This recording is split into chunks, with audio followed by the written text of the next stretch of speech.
Hey all. Okay, I see somebody is waiting already, and first thumbs up. That's great.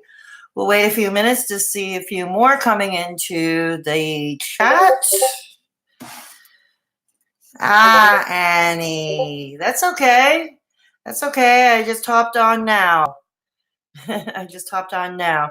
We'll wait and see. Hopefully, a few more people will come in. I think I gave enough in advance notice for this stream for those who are joining in. I see a few more are joining in tonight. As promised, it's for Orange is the New Black fans. We are going to have a discussion. This series is now over.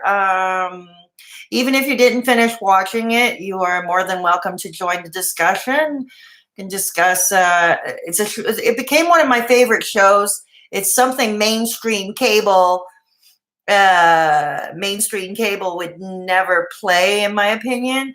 This show is just too, I mean, I'm not going to say it's based entirely on reality.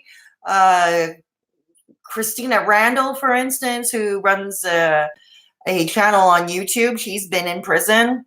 And she says there are certain things that, yes, mirror reality about life in prison and others that do not. And I think that's to be expected. Creative license would have been taken, right?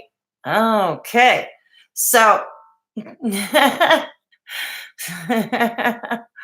so before I go on, oh dear, we dropped down to one person? Oh, wow. Okay. All right. So wait, but before we go on, still some news at this time as I start this stream. Mr. Alan Roberts, aka Every Damn Day Fitness, has not responded to me yet. It has been now over 48 hours. I have uploaded my video to him. Just for those who need a refresher, Alan Roberts on his channel asked for somebody from the pro-fat acceptance movement to debate him live and on camera and all visible. Hi, Supernova. Thank you. Thank you. I hope. Oh, I'm sorry you're still not feeling well. Yeah, I hope you're getting a lot of rest. Yeah, I'm really sorry, Supernova. So, anyways, as I was saying, Mr. Alan Roberts still waiting. However, somebody did drop by my comments section today on that video saying apparently he is an Alan Roberts Every Damn Day Fitness stan. And, he was respectful. So I was polite with him.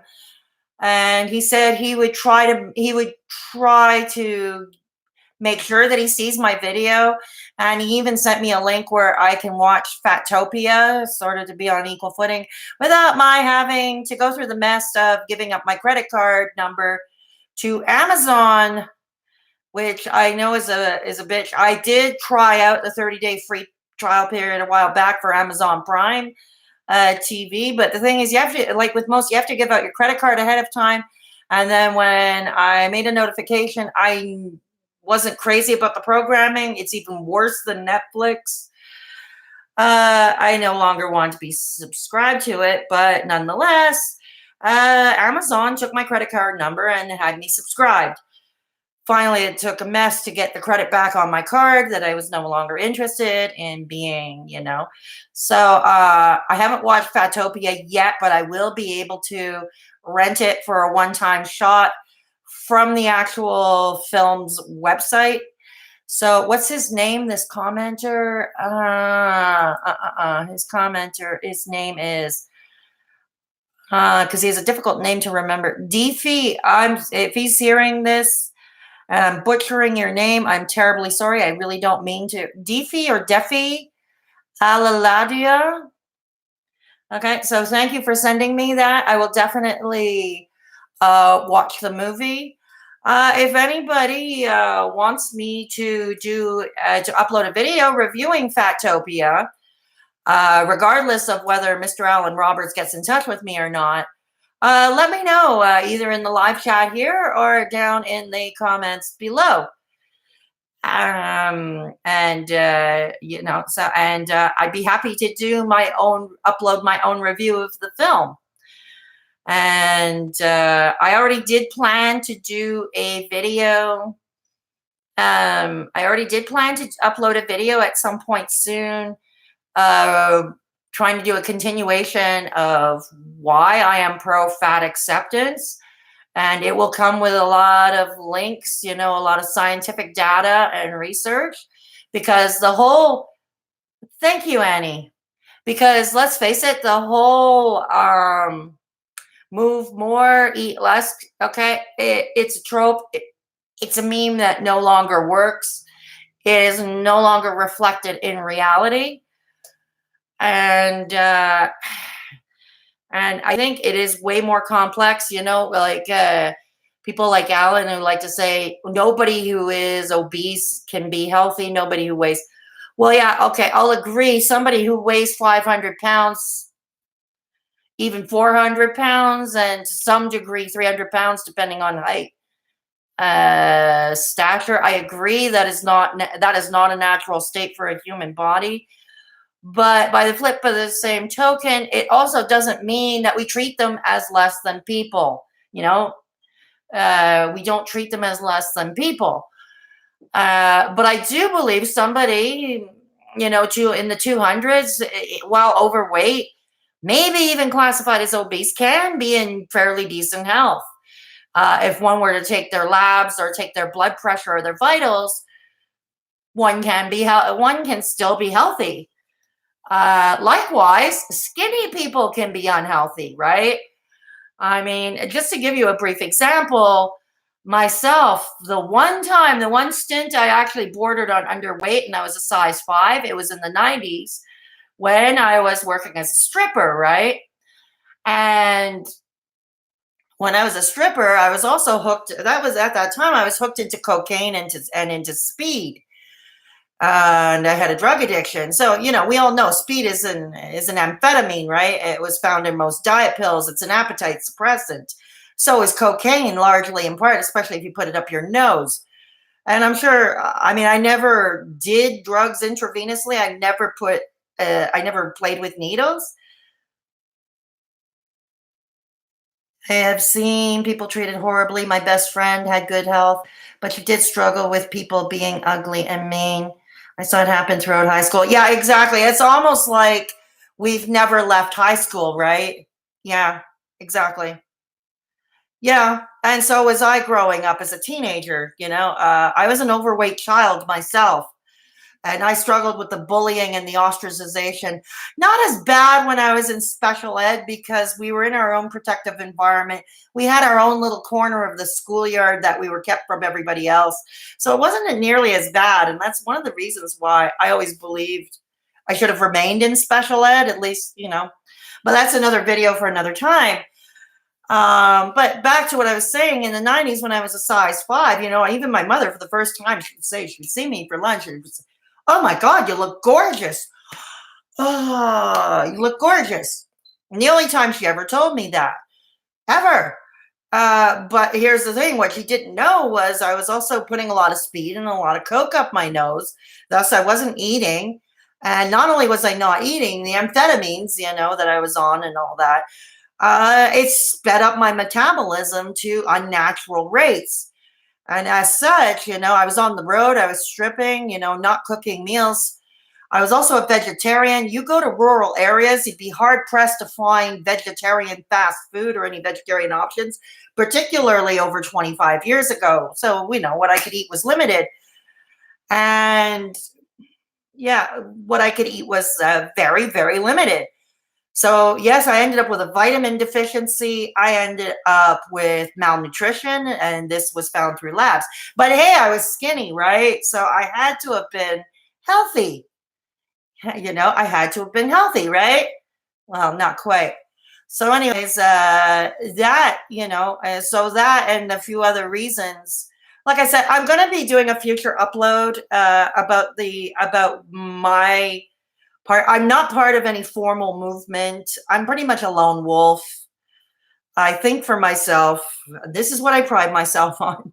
Someone even told me last night my channel was boring and that's why my channel ain't growing. And it's like, okay, yeah, that's fine. And this was on a channel that was one of those stupid Amberlynn Reed React channels. It's like, okay, yeah, I could sell myself to the lowest common denominator, do that. But no, it's because I do what I want. And my stuff may not be popular. It may not be a popular niche, but these are my stories. These are my commentary. These are my essay vlogs. This is my point of view. And I want to put my voice out there and do my own thing and not sacrifice my principles, right? Yeah, thank you, Supernova. Thank you, Annie, and everybody else. Yeah, it was definitely uncalled for. She told me I was boring. She thought I was jealous. It's because basically I was challenging. The channel was Charlie Gold. And I am debating whether to do a sort of a react to her, a critique of her channel. But is it a rabbit hole I really want to go down? I don't know. But that's to be decided another time, because I remember Charlie Gold, she did a 6-hour live stream waiting for Amberlynn Reed to put up her video with some huge announcement. And that only came pretty much toward the end of her 6-hour live stream. And there was Charlie Gold all frustrated with her fans, that she had to wait all afternoon and all that. And it's like, Charlie, I saw her super chats going up. Okay. This girl made about 600, made some serious coin in super chats. It's like, girl, you're suffering from clean underwear. You complain about Amberlynn exploiting her size, this, that, and the other thing, making money. But how does that make you any better? How does that make you any better? You watched a bit of that too, Supernova? Yeah. Yeah, exactly. Boring is everyone reacting to Amberlynn Reed, And it's like, so Charlie's all angry and she's there. She did a 6-hour live stream. She made a good $600-700 US. I'm just giving a rough guesstimate, considering I know YouTube takes a pretty big chunk from super chats. I think it's 30%. Here, I'm a tiny channel. I'm not monetized. I'm not even eligible for super chat, which is why Annie, thank you, and myself, we mentioned in passing, if you want to support this channel, there is a PayPal link in the description box. And, and it's whether you want to or not, it's voluntary. We just put it out there. And I appreciate Annie helping me with that. So I'm not monetized. And in a way, that may be a better thing because you got to think about it. My voice is my own, right? My voice is my own. I'm not selling myself short. And, and so it's like, I see Charlie, she does a 6-hour live stream. She's complaining and moaning about Amberlynn Reed, waiting till later, waiting till much later to put up her video with her, and the first thing I can think about, I'm giggling myself. It's like, Amberlynn, well played. Well played. But at the same time, the other one stayed 6 hours and she made some serious coin. So, dear, you're suffering from clean underwear. That's what my ex-father-in-law would say. You're suffering from clean underwear, So anyways, that's enough of that. I will keep you updated if Mr. Alan Roberts updates me. The guy who came to my comments section, Defi or Defi, like I said, I'm sorry if I'm mispronouncing his name. He was very respectful to me in the comments section and said, I believe he was sincere. He's going to try and get my video out, make sure to try to get Alan to see it. I did tag him on Instagram pretty much the same day I uploaded the video. I have not heard from him since, but I will keep you all up to date and what we're doing. So now on to the fun stuff. Orange is the new black. The series is now over, which I'm not surprised because in the second to last season, we saw the main character, Piper Chapman, getting released. So pretty much, the last season was seeing her, how well she's adjusting to the outside world. And in all honesty, it's limited what you can do considering your main character is Piper. And in all honesty, is the weirdest thing about it, as much as I love the show, And I realize the show is based on the novel of the same name by Piper Kerman, talking about her own experience with prison. I find that the character of Piper Chapman is not as interesting as the other characters, like, say, Tasty. And she is a favorite character of mine. If anyone were to ask me who my favorite Orange is the New Black character is, it's Tasty. Definitely right up there. And I will tell you why, because this is a girl who never had a break. We see, if you remember, if you watched all the series, and we learn about their youth, the main characters, the inmates, their youth, their lives outside of prison, life before they went to prison, what led them to be incarcerated. And so we saw Tasty was a kid who she had a bad set of cards dealt to her from pretty much from when she was a baby. Her parents not around, they abandoned her. And she's raised in the foster care system. She's a ward of the state. She grows up in group homes. And sometimes, more often than not, we see an example. The sad reality is, I worked with social workers for the Ministry of Health and Social Services here in Quebec. And the sad truth is, I can say firsthand, I'm not going to say all foster parents, because I have talked to foster parents who are really awesome at it, and we're in this because they care about children and they care about helping children. But a large chunk of them, okay, thanks. Okay, I'm so sorry, Supernova. You get some rest. That's okay. So, anyways, so Tasty, so it's typically, but foster parents, a lot of them do it for the money.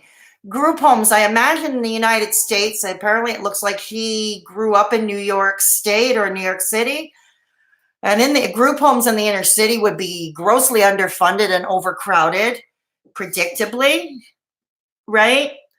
And she's, but you see that she tries to have some optimism. She tries. She does, she doesn't want to take the predictable path, although she ends up trapped in it a lot of time, especially when she met that V woman. Yeah, yeah, I'm sure. Yeah, exactly. And, no, I think every jurisdiction does need excuse me. I think every jurisdiction does need foster homes. You know what I mean? I think they do need foster homes, and it's some good foster parents to run it. So yeah, Annie, I wish you luck. I hope you get to do that. I think that would be great, because kids do. There are a lot of kids out there who have terrible lives, and wouldn't, they do need a nice, safe, secure home, and not just an overcrowded foster home who's in it just to get the monthly check. So, anyways, back to Taste, the character of Tasty, why she's my favorite. We see that she tries, she goes to high school. She does all to finish her high school diploma. Most other kids would have dropped out. Yes, she got trapped with V, whenever she was homeless. She would have no choice, to be with V, who would make her be a part of her dope dealing empire there, or whatever you want to call it, her dope dealing business. Tasty had proven to be quite an asset in the business, because she proved to be quite proficient in math. This was a girl who was very intelligent without, university education. And she ends up actually helping to tutor, a bunch of inmates to get their GED in the last season. But, we see her throughout, she has tough breaks. That's okay. You love Tasty too, huh? Yeah. Because she's had a lot of tough breaks, but she always tried to pick herself up. There were times she would slip back, predictably, because, sometimes, and you get it because, as far as you try and you try hard, and when you're marginalized, and let's face it, Tasty, like most inmates in reality and like most of the characters on the show, when you're marginalized, unfortunately, society forces us It's like what my father told me a long time ago when I was young. I said, he would tell me I would have to work 3 times as hard for acceptance. And it would have been gone, for Tasty for a lot of these girls. We see that she aged, so we see she's in high school. We see she holds down a part-time job, at Storky's, when she's young, where she met that guard, who became the warden in the last season, Tamika, you know. And we see a good example, it's like, 2 girls from the same neighborhood, they work at the same job, similar set of circumstances, except Tamika grew up with her mom, and maybe that's what helped Tamika get the leg up over Tasty. Maybe there's no indication that Tamika's mother was a bad mom, or that she was poorly raised. Tamika became a correctional officer. Tasty became an inmate. But she was, where was she to live, especially after she ages out of the system? She moves in with V and has to work with their drug dealing business. And, and then we see at the end of, during season 1, or was it season 2? Yeah, she does get paroled. But we learn that, and we also learn later on, like, why she pretty much did, breach parole.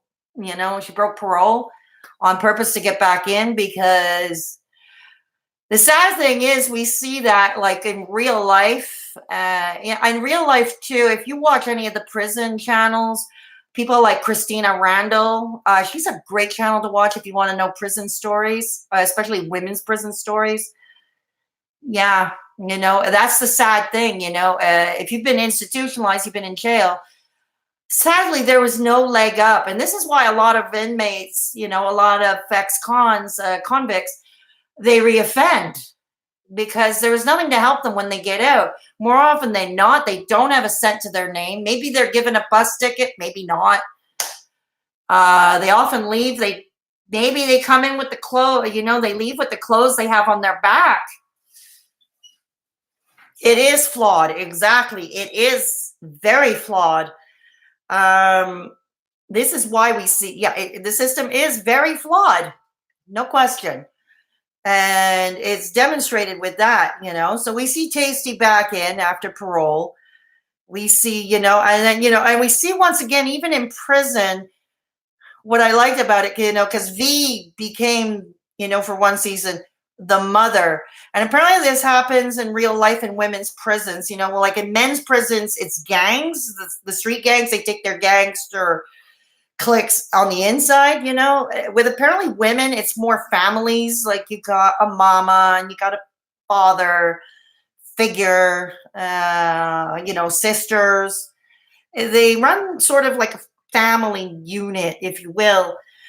And in that family, V was, until she was gone. And we see Tasty, like somebody, or Poussey comes and gets her when they see So-So in the library passed out from an overdose, or what looks to be an overdose. And yeah, exactly. That's why people with drug addictions do struggle. Exactly. So, and we see Tasty near the end. She's like, oh my God, I became the mother. Oh my God, I became the mother, And Tasty was a woman in her 20s. She was younger than probably a lot of them in her little group, in her little clique. So we see also a young woman who grew up faster and, and as such became wise beyond her years, right? We see a woman who became wise beyond her years. And then there was a prison riot and she ended up getting accused because her, friends turned on her, like Black Cindy, who lied in court. And we see how flawed the system is when you're poor. You can't really afford representation. Because she was accused of shooting that guard, that nasty Piscatella, when she really didn't do it. And we see near the end that despite Crazy Eyes Suzanne, aka Crazy Eyes notebook, which is written of her ramblings of what really happened that night, we see that Tasty does not get another day in court, that it still would not have met the burden of proof to reopen her file. And we see evidence because she is poor. Has she been wealthy and been able to hire real, good representation, they would have found ways. There would have been resources to pay it in, to make them, to make them more creative, to find a way, even through the ramblings of Suzanne. Maybe even try to find Black Cindy, who by then we know is living on the streets. But we know that she ended up on the streets. What was precipitated, Tasty got her revenge, as you know, by writing to her daughter. If you remember, Black Cindy's daughter grew up thinking that her grandmother was actually her mother and that Black Cindy was her sister. Tasty wrote a letter indicating the truth. And that's ultimately what led to Black Cindy being homeless. So we kind of learn a lesson. It's like we can identify with Tasty wanting to get her revenge, and this would be the ultimate way, no doubt, to hurt her. And it did hurt her. It cost her family. It did cost Black Cindy her family. She ended up homeless. May have costed the new job at the old folks home that she got, even. Because we learned from that lawyer, too, that nobody was able to find Black Cindy. But if there was money to hire a super law firm, they've got private investigators to try to find these people, right? So we see that. And yeah, it is true. It is true. Absolutely. So we see that. Absolutely. It is true. And so that is what, so we see that there is a consequence. But we see near the end, and we saw that Tasty, was getting the drugs from Daya, who she too is a lifer because she was convicted, took a plea deal into killing that other guard, Humps, when in reality she may have shot him in the groin, but she didn't kill him because ultimately we know it was that girl in the infirmary with Suzanne who put the finishing touches on him when she played with his IV, if you remember, sending up air bubbles to cause him to have a stroke. Yeah. There is a huge discrepancy between the opportunities they have with the races, who has dollars and who doesn't. Exactly. And what happened to Tasty in the show is an exact representation of that. I mean, for a while, she may have had the ACLU or somebody or some activist group related to that paying for legal fees, but sometimes that only goes so far. Sometimes they don't stick around forever because they can't, lack of resources, other cases, etc. And here's the thing, I would even venture to say, let's say they did find Black Cindy, and Black Cindy, they got her somehow to go testify and to somehow recant her testimony. Would it have worked? I don't know. Would it have worked? It's one reason I appreciate true crime channels on YT. They bring awareness to cases. Yes, exactly.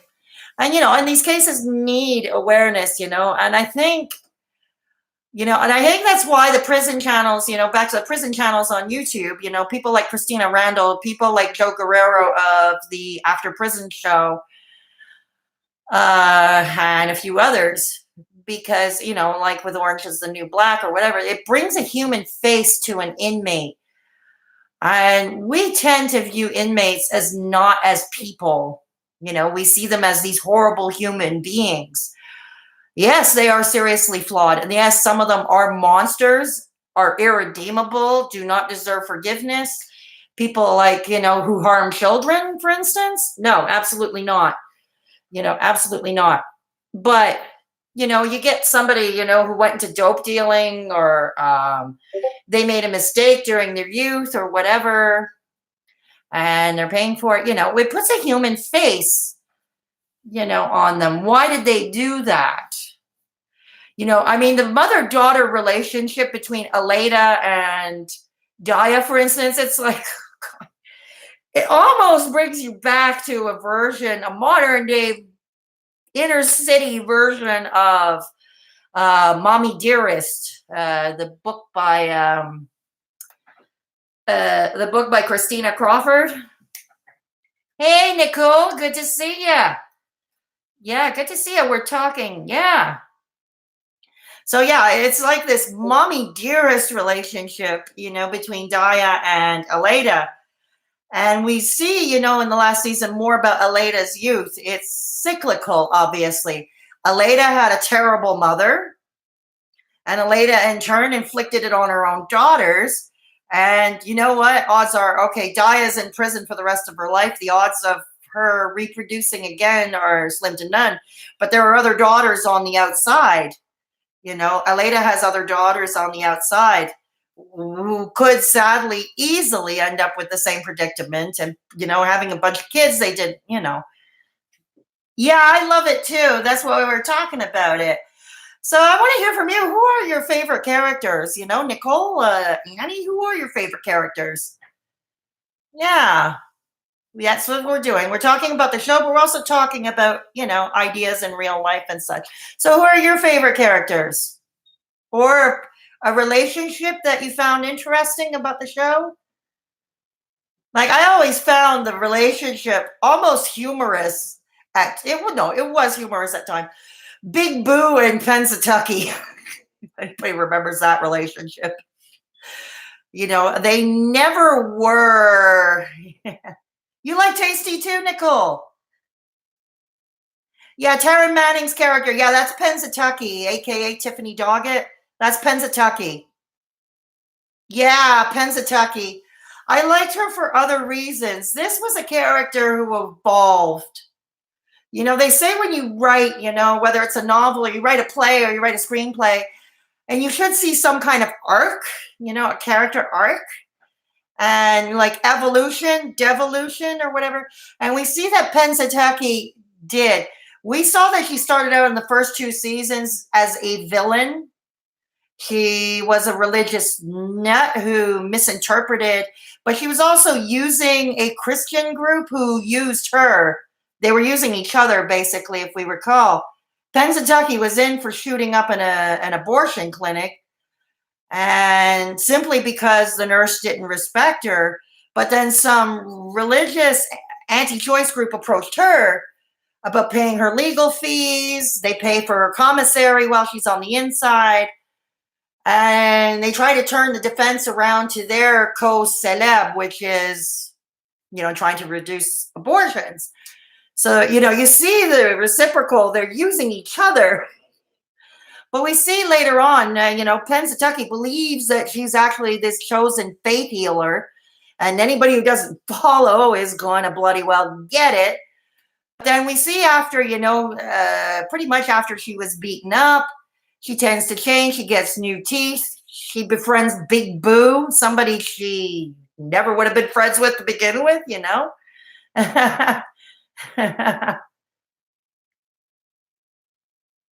A review?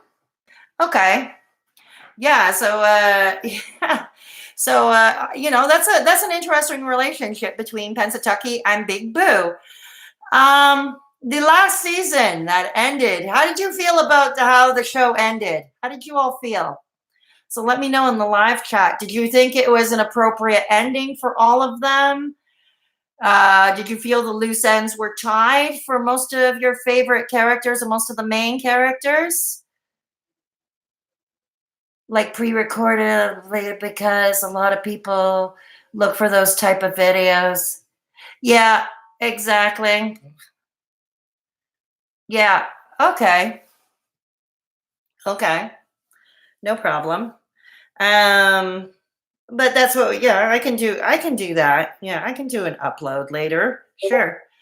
So, but what do you all think? What do you all think? The last part, was there a different ending? I thought it was sad, Pensatucky, the way she, her demise. I always get mad when they end. Okay, my opinion. Okay. I felt that, the way the characters ended up in the situations, I felt it would have been, there was not much of a choice you could do with some of them.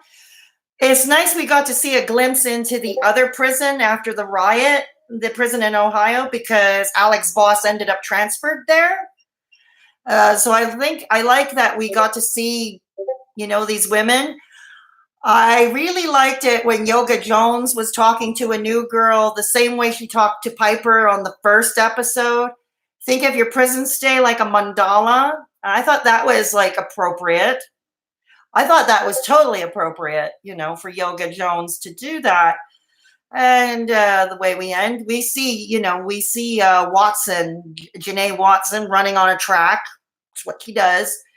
It's predictable. What I like is that one of the white supremacists that we saw with Soso trying to be friends with her and writes an attempt at a haiku to try to be friends with her. I like that we saw that she was trying to better herself, like trying to keep an open mind and not be racist.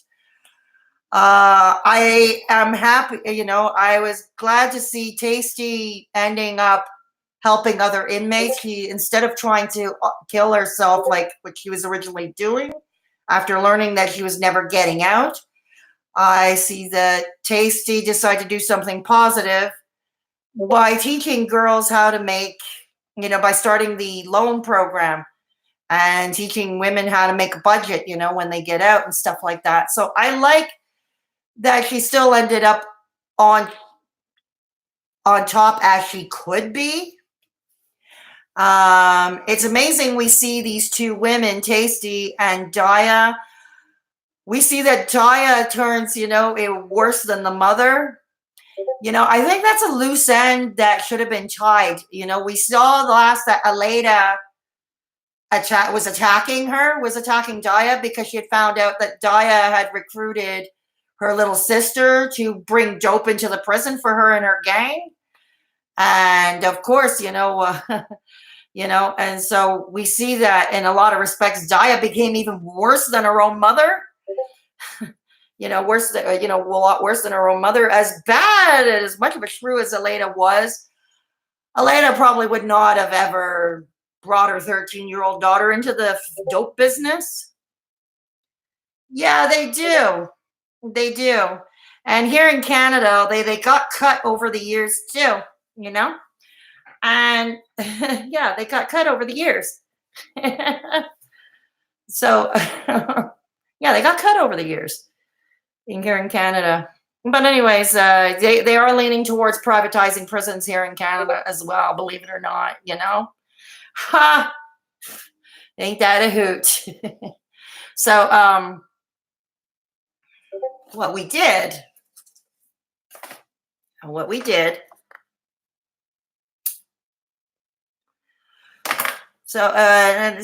we saw the loose ends. What we saw, the loose ends.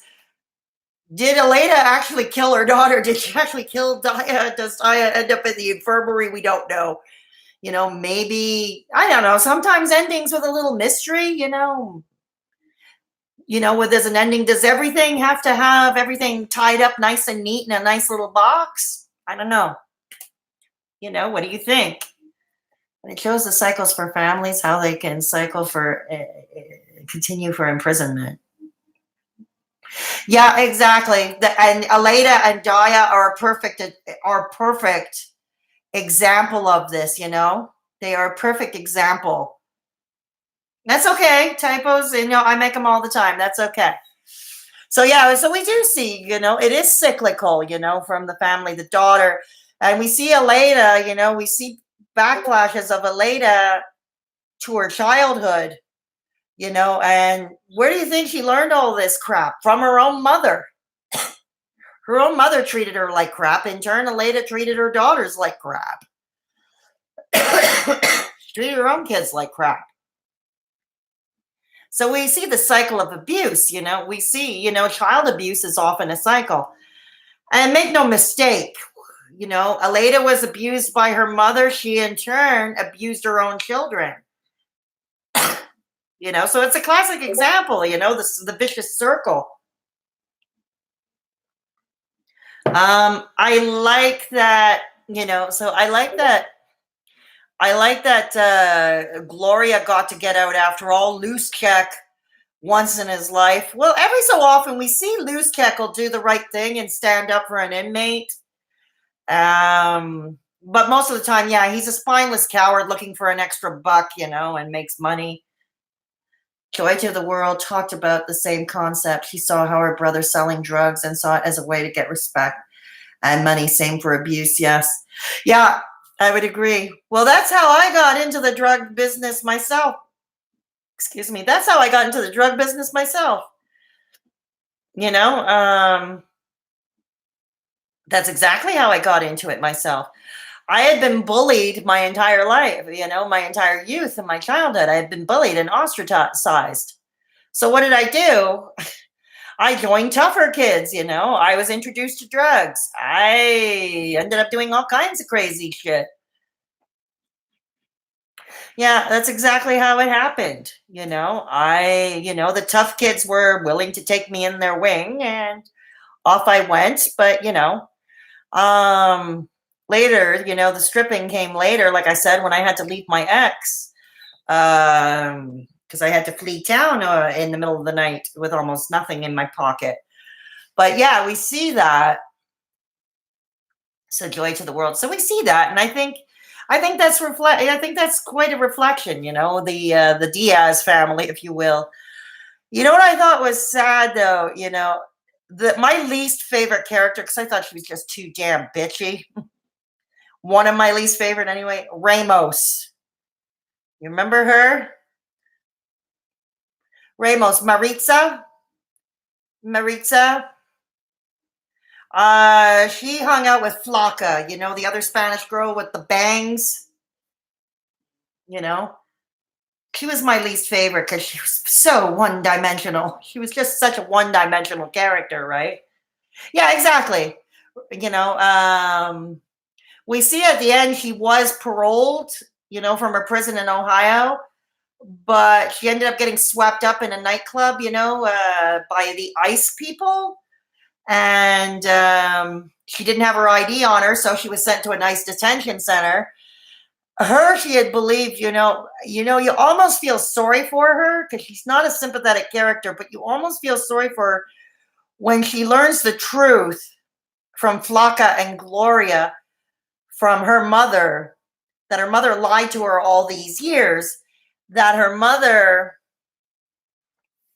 led her to believe that she was born in the United States, that Ramos was born in the United States, that Ramos was indeed an American, until we learned, no, she wasn't. She was born in Colombia, and I guess mother had no documentation for her. Or the green card expired, mother allowed a green card to expire or whatever. It is indicated that Ramos and her mom were not on speaking terms anymore. So we see she gets deported back to Colombia, a country she's never been. You almost feel sorry for her, but she's such a catty character, But you feel more sorry for Flores, for Blanca Flores, her weird boyfriend Diablo. That's probably, as weird as those two were, it's probably the couple that showed each other the most love. It was all sex, but probably the most loving, I guess as functional as that relationship can be. Yep, they do. Exactly. And one of them was immigration, or illegal immigration. You tend to wonder, does that happen? Because it looks like, the way it's done, it looks like detainees at an ICE detention center have even fewer rights than a convict in prison. They have fewer rights. They can't, get the opportunity to call a lawyer, for instance, try to get free legal representation. We see, getting contact to the outside, trying to get in contact with anyone to the outside world. And Blanca, whose case looks be pretty hopeless. Yeah, exactly. Yeah, we saw that with Daya in season 1. We saw that. Yep. We saw that, and I never understood why that guard, he got scared off when he ended up having a leftover dinner with Cesar, who was looking after Aleda's other kids, plus a baby because Cesar had another girlfriend that he impregnated, and he ran away. But, and it's odd, I found, because I would have thought instead of running away from Cesar, why don't you stick around and try to fight for custody of your daughter, of your baby daughter? But no, he just ran away instead, right? He just simply ran away instead. So we see that happening too. I mean, he did confess to Caputo. Caputo, in turn, kept it a secret because it was a political storm there. I mean, because Caputo just got the job as warden. He just got the job as warden. And he didn't want anything shaking up that battle. And he had enough to contend with that day. If you remember, that was when Miss Rosa took off in the van. Lorna lets her take off in the van. Miss Rosa was the one in season 1 and 2 who had cancer. She was that bank robber. She had cancer. And Lorna had given her the gift, left her alone with the van because, Miss Rosa had always said she did not want to die in prison. She had always imagined herself dying in a blaze of glory instead. And she got to have her blaze of glory, that's for sure. Lorna gave her that gift. Yeah, I liked Miss Rosa. I liked her. She had some funny quips at the moment, in the moment. Like when you see her driving the van, you see her driving the van, driving really fast. You see an escaped V walking on the highway. And what does Miss Rosa do? She runs over her, just smack runs over V. She says, always so rude, that one, Yeah, it was. Well, it started in 2013, I believe, right? It started in 2013. Miss Rosa was in the first 2 seasons. But, in how many seasons? 2013 to 2019, I would say 7 seasons, 6 or 7 seasons. I didn't count. We see that the 7 seasons are supposed to take place like inside a year and a half, approximately. So it was kind of condensed, we see it's kind of condensed. And, another interesting man I found was Caputo. He was kind of 2 years ago, and you started binge watching it. I binge watched it too. I only started watching it when season 3 came out, so I started binge watching the first 2 seasons. Yeah, I started binge watching the first 2 seasons. Exactly. So, what do we have here? Hang on. Hang on.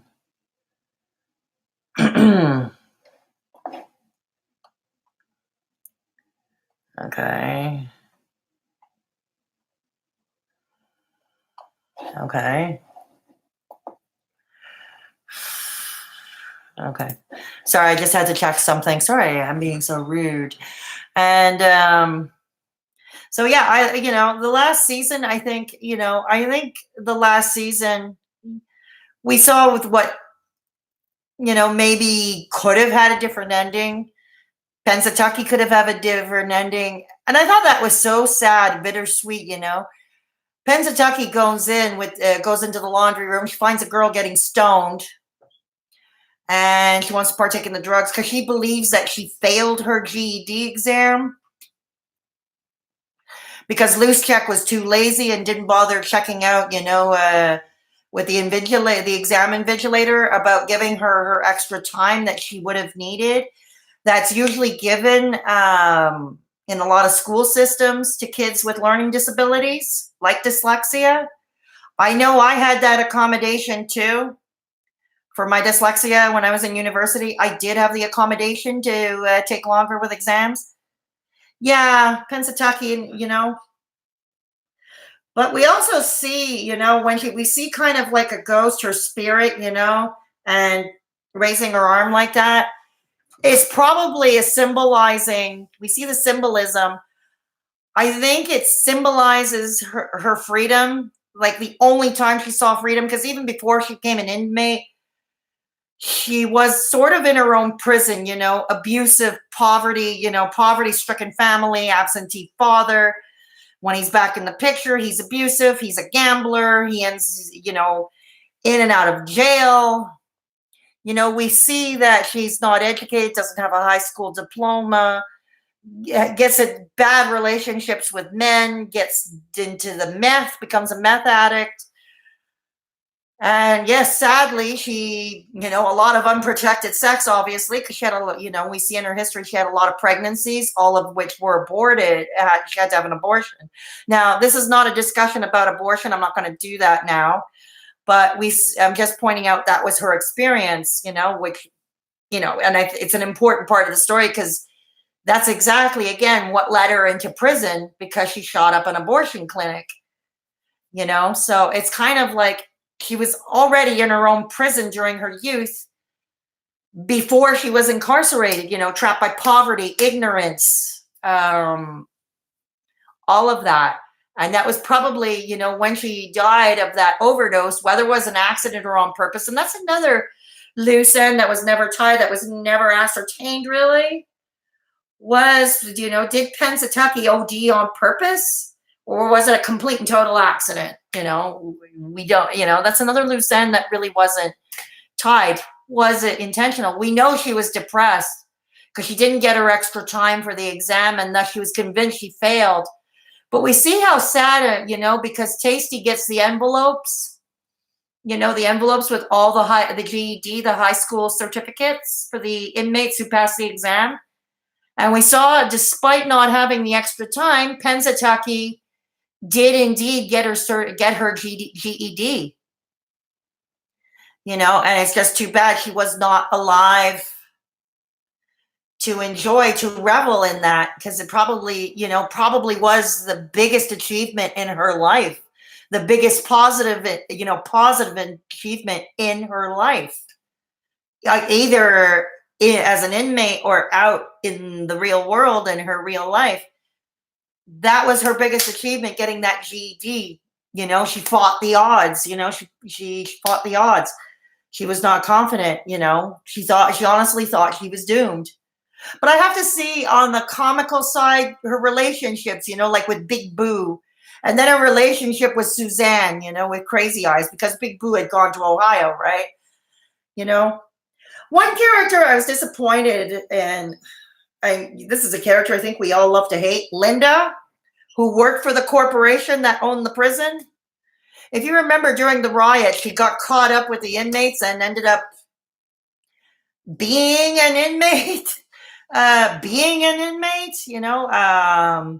No one knew she was this hotshot executive from the corporation that owned the prison. Remember? No one felt that, and you would have thought, yeah, exactly. The GED would have changed Pensatucky's future, and exactly. I mean, she might have been able, who knows, with that newfound confidence, if she were alive and she had found a newfound confidence. Look, I did this. I was able to do it. Maybe she would have been able to pursue college programs. I know in some prisons it's possible via correspondence. But then again, with the story of Orange is the New Black, budget cuts were the thing, and let's cut the programs, right? Let's cut the programs. And it's always the question, rehabilitation versus punishment. Rehabilitation versus punishment. And here in Canada, up until a few years ago when the Conservative government was in power, we had a belief more that prison, yes, it should be a punishment and a deterrent, but we also believed it should be an opportunity for rehabilitation. Okay, because recidivism is high when inmates leave prison, as we mentioned before with Tasty, in the real world. Recidivism would be high. And it's the same thing, we hear this from the prison community. They leave, they have nothing on them. They have to try and get a job, but try to get a job when you have a record.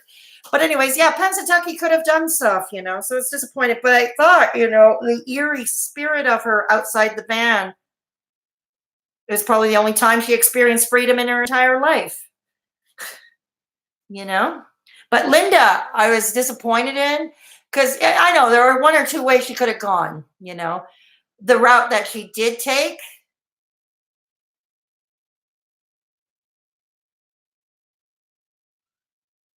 yeah, me too. We all learn, you know? I mean, yes, something should happen, you know? You commit the crime, you do the time.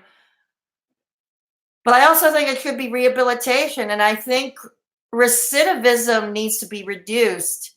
But the sad thing is, what I noticed in the United States and what started to happen in Canada, if corporations are going to make money off of inmates, you know, off of prisons, it does not suit their bottom line for inmates to actually be rehabilitated, you know, to try to transform their lives to a point where they never get incarcerated again, where they don't have a need to commit crime again, you know.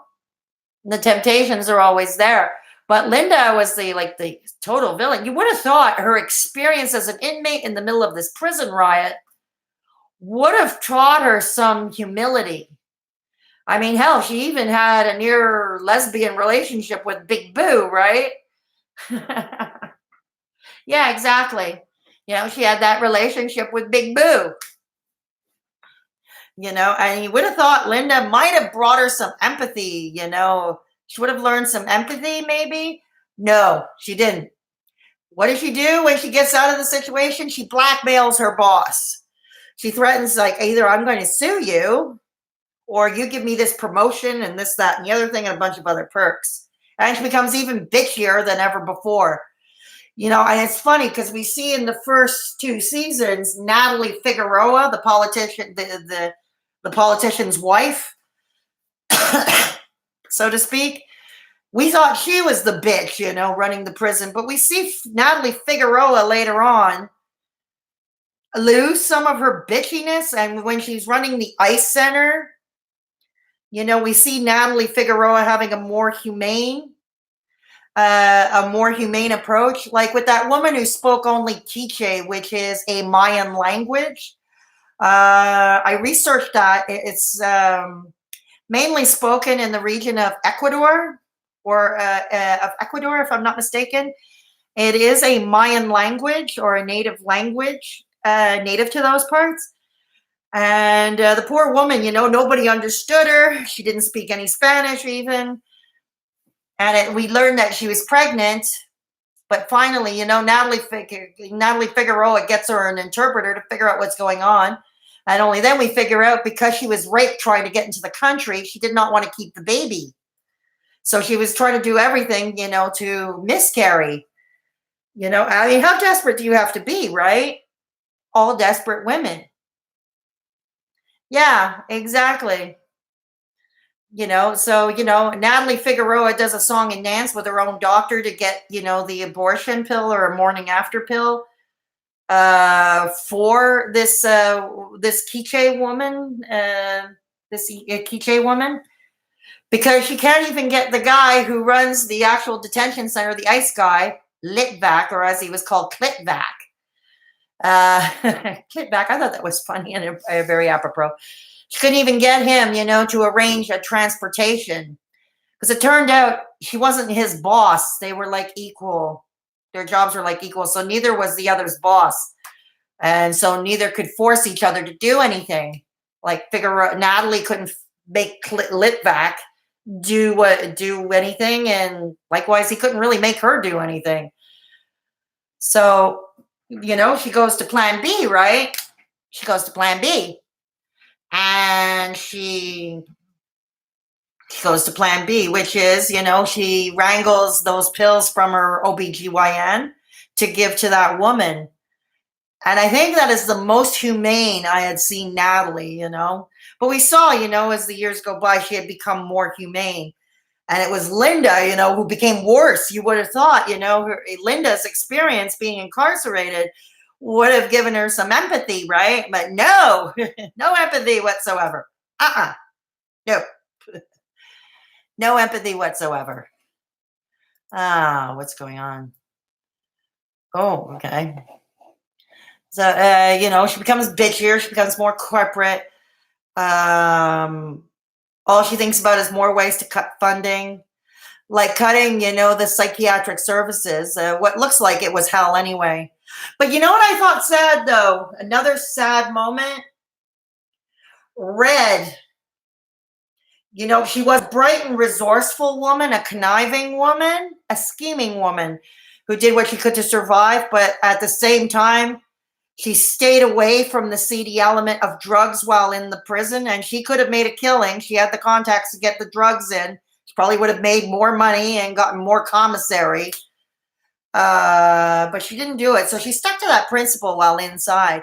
But she was a bright woman. She was the mother who ran her own little family. And what was sad? We find out near the end, she has dementia. She ends up with dementia, and the doctor said it was because from being isolated, locked up in the shoe downstairs. And yeah, there have been studies proven that solitary confinement like that does affect one cognitively. It does affect them cognitively like that. So I thought it was extremely sad that they had Red's character develop dementia. But at the same time, from a writer's point of view, what other character besides Red can we give early onset dementia to? What other character? What would make a bigger impact with the audience or draw some kind of elicit some kind of emotional response? Red. Yeah, exactly. The isolation in the shoe. And that's largely what caused her early onset dementia to come on. We see Lorna, who always had, we saw from the first season that this girl had some mental health issues. Lorna Morello, she had some mental health issues on her own end. We saw that she got married, she got pregnant during the riot, not during the riot, sorry. After the riot, when they're all in Max during that kickball game, when they were all supposed to go all West Side Story and knife each other. She really did give birth prematurely, and as such, the baby couldn't survive. But in her head, the baby was alive. Even when Nikki tried to bring the reality to her, because Vince, her husband, sure couldn't. And we saw at the end, another last scene briefly. We see both Red and Lorna in Florida, which is where a lot of the psych inmates ended up. We see them both have regressed. We see that Red has regressed to the time when she was raising babies or when she was a lot younger. And we see Lorna has literally regressed into being a baby. We see Lorna with her head on Red's lap, sucking her thumb. That is quite a sight. It's a sad one too. And it brought me back because there was a guy I knew, a former roommate. He was married and he had a baby. They had a baby son. And the baby died, and they knew the baby was going to die. This was like a long time ago in the 60s. Okay. So then, so even back then, premature babies had less treatment, less options. There was less ways to treat babies. And what happened, this baby, they knew the baby was going to die. The baby did die. His wife never recovered, and she was regressing to the point where she had to be institutionalized for the rest of her life. And he did visit her in the institution where she was, and she regressed into little girlhood.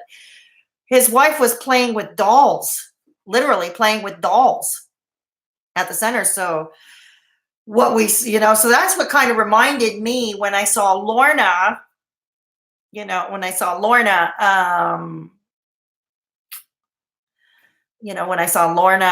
regressing, seeing her with her head on her lap, on Red's lap with her, sucking her thumb. It reminded me of my former roommate, the story he told me about his own wife after they lost their son,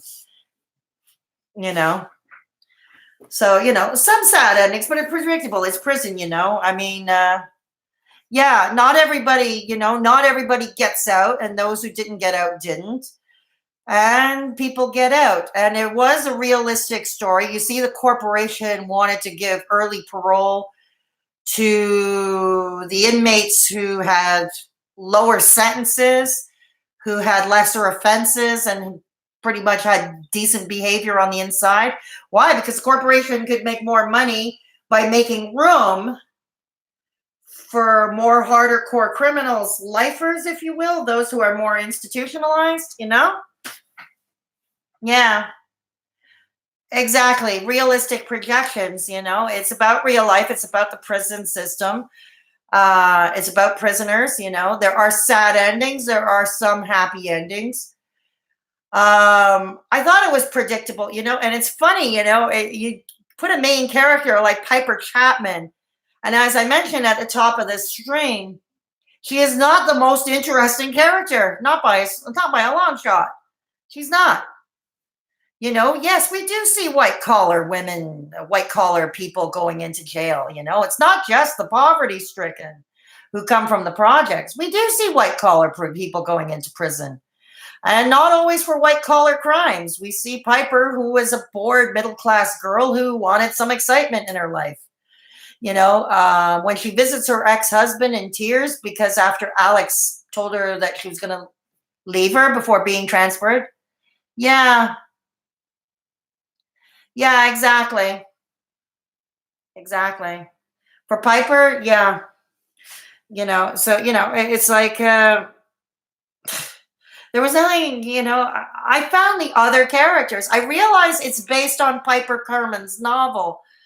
So I guess you kind of have to have this white middle class girl, white collar family girl from the suburbs becoming the main character because it is based on this novel. But the other characters were far more interesting, and not all of them were poor. If you remember, Red and her husband were almost that immigration to America success story.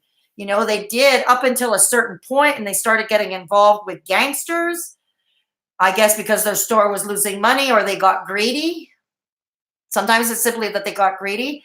But that, her and her husband almost made it with their Russian grocery store.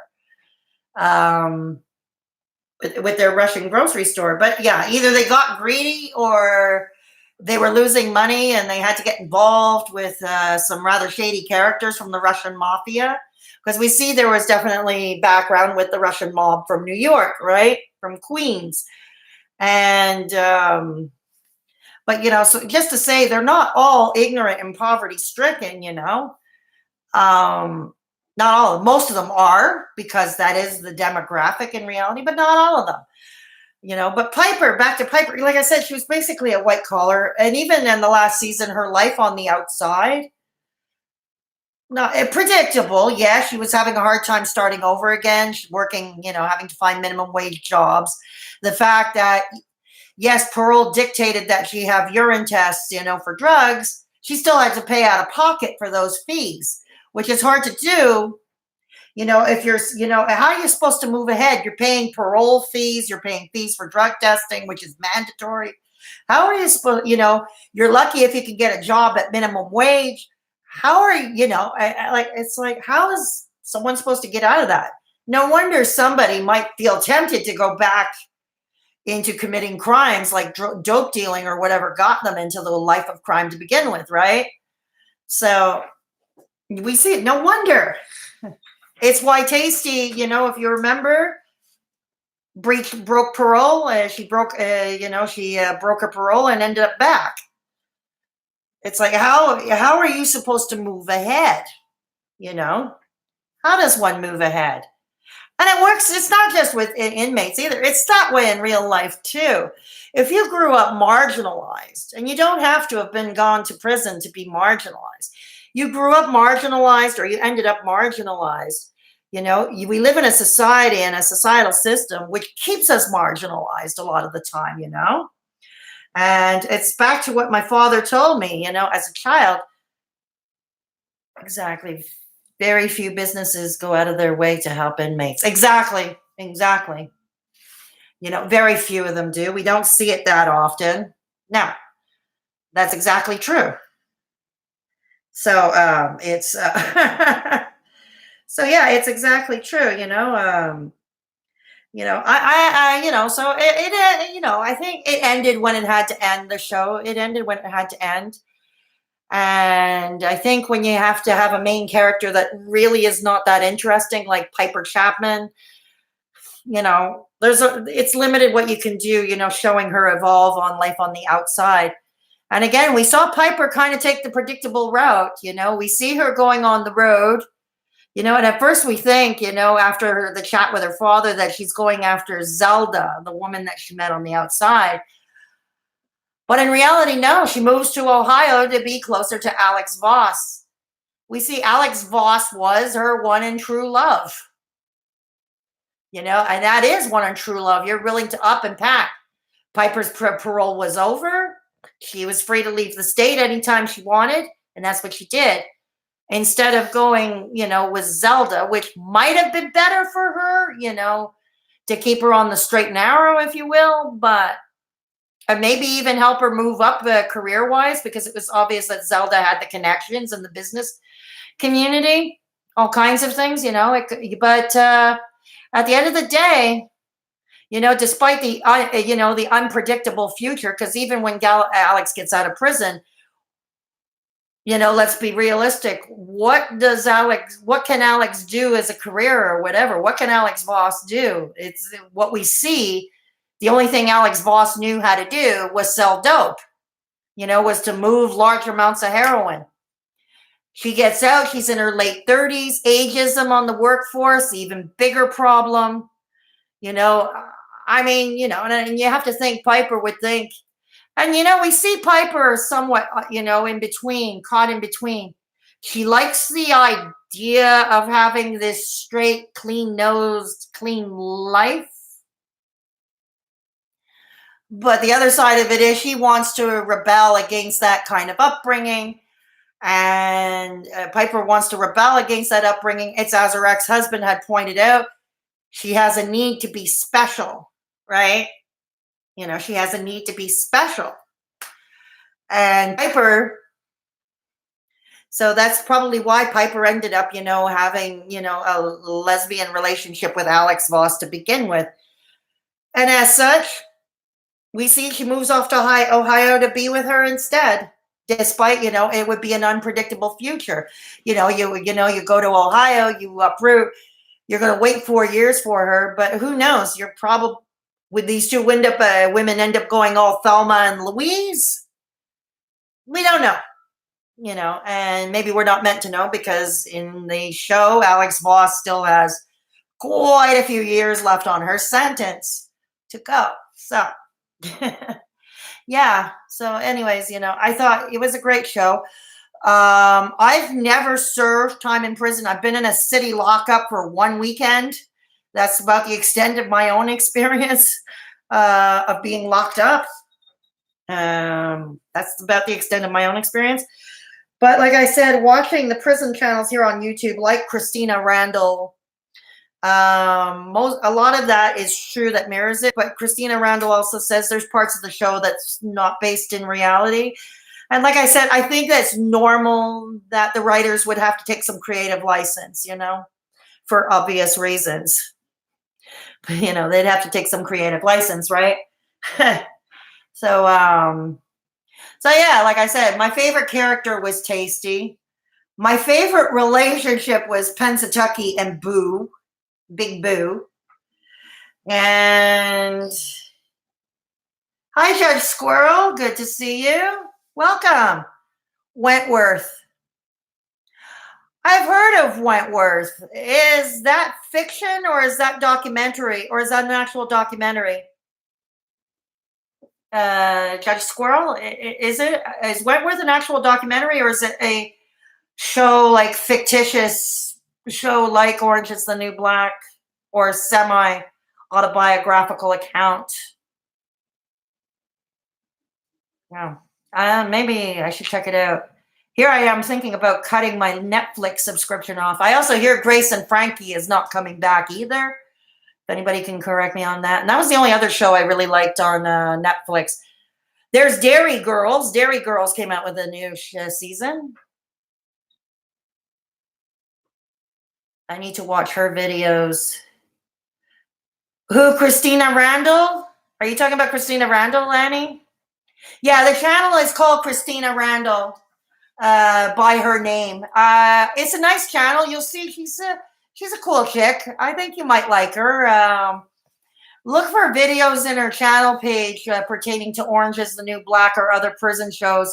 She does a good analysis, and she can do it with another perspective that I can, because like I said, the most experience I've had was locked up in a city jail for a weekend, whereas Christina Randall actually served time in prison. She talks about her prison experiences, but not just that, she talks about her life at home too. So yeah, I would say go check out Christina Randall, sure. And look for her analysis. It's quite interesting what she talks about. You can learn a lot. A remake of Cell Block H made up. Okay. Annie, you're sub to Christina Randall? Okay, cool. Yeah, I recommend that. Yeah, I don't know what the title of, she has a few videos reviewing Orange is the New Black, 2 or 3 of them. Just take a look at her videos section, on her channel page. I'm sure you'll find them. And some of the characters may reflect in her thumbnails. Well, consider yourself lucky, Annie. I don't recommend serving time. I don't even recommend getting held, or detained. I mean, I don't know. I mean, I was thinking about doing a video talking about my own experience in weekend lockup at City Lockup here in Montreal. Again, let me know if that's something you want to see. Maybe.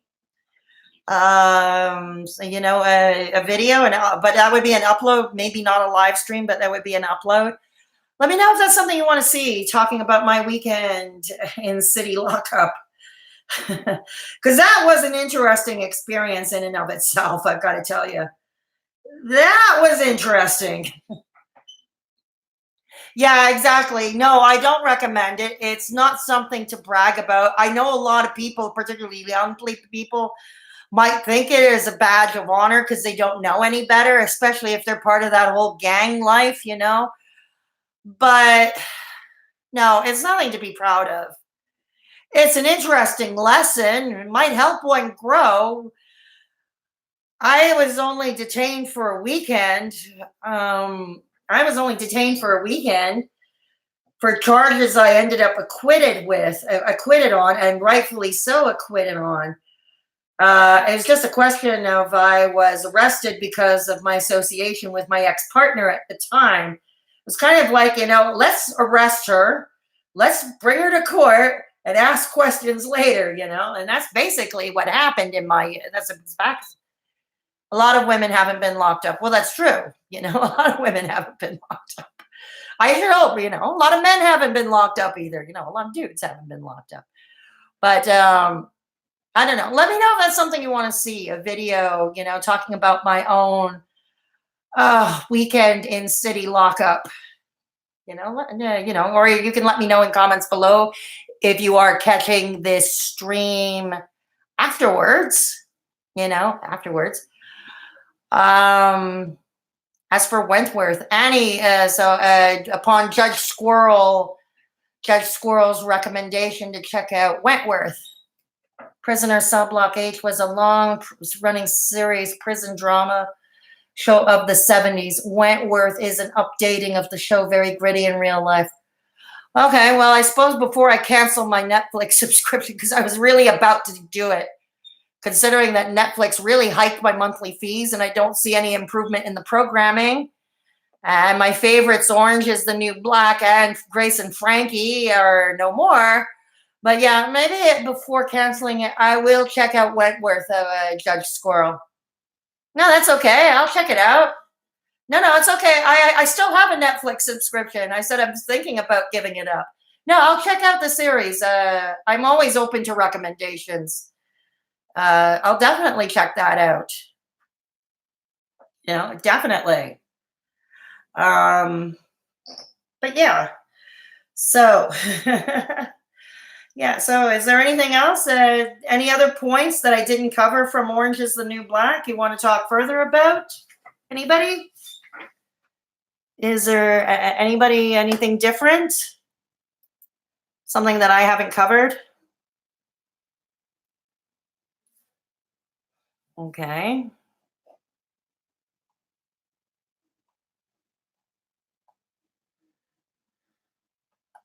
Okay. Sorry about that. Yeah. No, we're okay. So, yeah. So, anyways, what's coming down the pipe this week? What's coming down the pipe? Annie or Judge Squirrel, do you have any requests of what you'd like to see me talk about in an upload, or what you want to hear from me on Thursday's this Thursday's live stream? I'm not sure if you're new to my channel, Judge Squirrel. As you can see, we're mainly social commentary, story time, focusing mainly on mental health, addiction, but not exclusively too.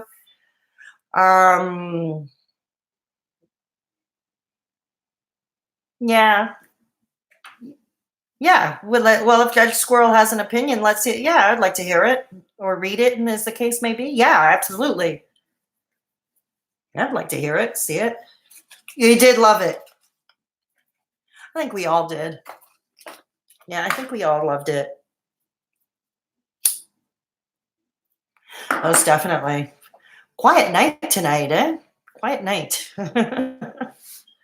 Quiet night. But yeah. But is there anything? Yeah, the characters made it for you, Judge Squirrel. Who is your favorite character, Judge Squirrel? Who is your favorite character, or what was your favorite relationship or dynamic, group dynamic of the show? I'm always very interested in hearing different points of view on that. Yeah, if you want to tell me, that is, or share it with the class, as they say. Share it with the class.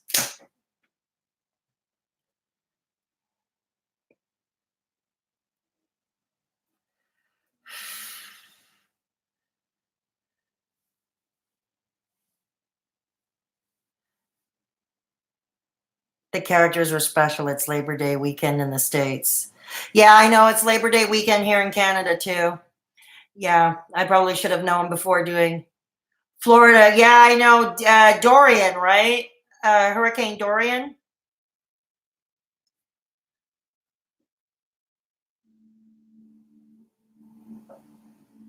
Yeah, yeah, that's why it's quiet. Yeah, sorry, Judge Squirrel. Yeah, I'd be interested in your opinion. Sure, if anybody else is watching right now. Right now, according to my screen, I only see 2 people watching, so I'm assuming it's just you and Annie here. Yeah. The riot story, yep. The prison riot. I like that story too. I liked how Linda got somehow caught up in there and ended up having to, live with the inmates, eat the prison food, live the prison life with the inmates. It's too bad it did not humanize her. And that's an experience that should and could have and would have humanized most people, brought a bit of humanity. Not her, though. No, not her. Yeah, but the riot was absolutely the best. Yeah, the riot. Um, we saw that Flocka and Maritza start their own YouTube channel during the riot as well. We saw them start a YouTube channel. Wow. Yeah, that was pretty funny. Yeah, that was pretty funny. But the riot, yeah, that was definitely my favorite. It was the whole of season 5 that was dedicated to the riot. I thought that was good. I liked the way it unfolded. I thought they picked the perfect character to hold the gun, to be the girl who is unsure. She's egged on by Ruiz and others to shoot. And I think he was appropriate enough because Daya was just starting to be starting to be hardened, but not quite yet to be at the point. So we see she's nervous about handling the gun during the riot, right? Yeah, we see that. So it's interesting. It's interesting. So I thought they picked the perfect character, to hold the gun, and it starts a motion of events after she shoots that sadistic sicko guard. Um, After she shoots the sicko guard in the groin, you know, and whether she knew it or not, we know that she did. It was not her. He could have recovered from his injuries, but it was Susanna's friend and co-patient in the infirmary that turned off, that played with his IV, and that's what ultimately killed him. Put an air bubble in his IV, and that's what ultimately killed him. Put the finishing touches. But Daya chooses to go all gangsta and wears it like a badge of honor. I killed a guard. But we see there are consequences to that. You kill a prison guard, you're going to be abused worse than hell by the other guards, right? So we see that. Do anybody have a favorite part of the riot? What event specifically in the riot that they liked, or what struck you most about it? What struck you most about it?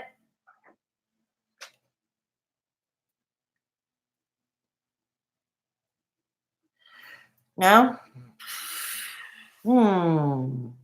Yeah. So if anybody has something that struck you most. But yeah, and I think prison riots do happen from time to time. They happen in Canada, they happen in the United States. So that too is rooted in reality. It has some basis in reality, right? Yeah. Shows it's Labor Day weekend. Yeah. Yeah. So yeah, that was the perfect thing there. Huh. So back to my old question. Yeah. Hmm. Back to my old question. So, what is down the pipe this week for my channel? What is down the pipe this week for my channel? Let's see. Yeah, it did. No, me neither, Judge Squirrel. Yeah, yeah, it really did make it stand out. We saw, Piper had really nothing much to do with the riot at all. Her and Alex were doing their own thing. The only thing they did do was disguise Linda, keep Linda with them as a hostage, so to speak. But yeah, no, I like it with the other people of the riot. We saw Tasty, working in Caputo's office, being the lead negotiator. We see Daya with the gun that starts this other whole chain of events. Um, and they are more interesting, and they are definitely more interesting characters. You know who else I liked? Oddly enough, the old woman Frida, that bunker that she had in an old empty swimming pool. She had somehow managed to collect, this bunker stuff. I mean, yeah, definitely. Piper was boring. Agreed. Piper was boring. Yeah. But what I like, the old woman Frida in her swimming pool, the abandoned swimming pool area of the prison, she had this bunker all set up, and it was obvious, she was a lifer. So she had many, many years to set up that area, probably accumulated a lot of commissary over the years, like the canned food and all that lovely stuff for survival. It's like she turned it into a home. She turned it into a home. And of course, that snake or octopus tattoo on her neck, it was just an extra addition to it. But Frida introduced another aspect, another sad reality of life. And that is a proportion of senior citizens that end up in prison, or they finish out their sentences in prison. So we see that, it's a great example. Yeah, the prepping. Yeah, exactly. The prepping. She had her own bunker, so to speak, underground, literally almost, in an old pool. She was a peculiar woman. And she probably could easily have been, the most dangerous woman in there. She could have. And we saw this as a woman who did what she needed to do to survive and was not above. I think that's the part I liked least about Frida. I mean, I can understand at the end of the day, you got to survive yourself. You got to think of yourself. You got to survive. So, yeah, she sold out Red, just like she sold out those sisters, when we see in the flashbacks of years earlier during her youth, prepping. I'm wondering if that's really based in reality. That's one of the parts that I question whether that's really based in reality. Yes, there could be prisoners who are, who hoard or are able to save a lot of stuff from commissary. But is that based in reality, to build a complete bunker in a prison? No, not really. But it was fun to see. Hi, Crocodile Tears. What? Annie, do you want to boot out Crocodile Tears for me, please? What? Can we boot out Crocodile Tears, please, Annie?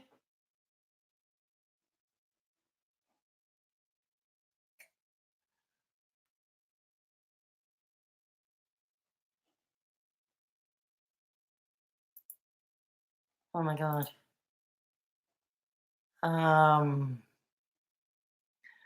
Remove.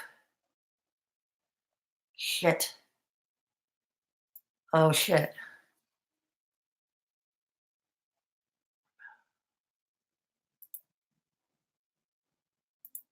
Oh no, no, no, no, no, no. Annie, are you still here? How do I get rid of him? Okay, I think I might have. For 300 seconds. Yeah. Okay, I think I got rid of him. Annie, are you still around? Are you in live chat? I got rid of him. Crocodile Tears. I don't know how that ended up in here. I don't know how Crocodile Tears ended up in here.